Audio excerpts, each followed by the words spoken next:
یاد آرم شام تابستان را، شام گرم آن باغ و بستان را.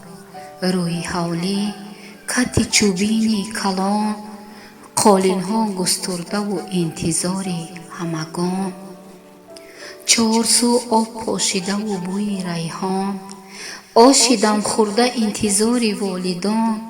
کو پدر بیرو دعوت بکن از چایخانه، بگو انتظاریم شما را بصبرانه.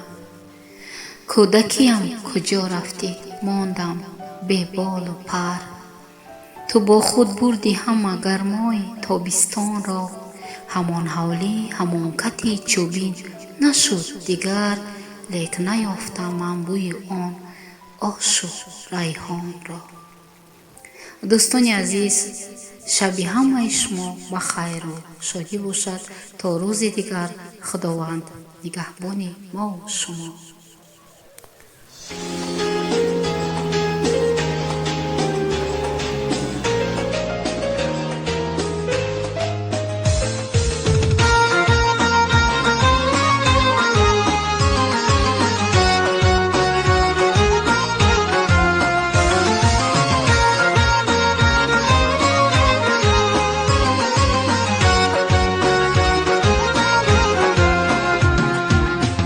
یک روزی غم و شادی گذشت، در تلاشی قسمت و ناموس و نام.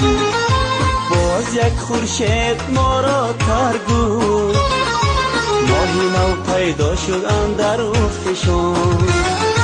باز یک خورشید ما را ترگود، ماهی نو پیدا شد اندر افقشان.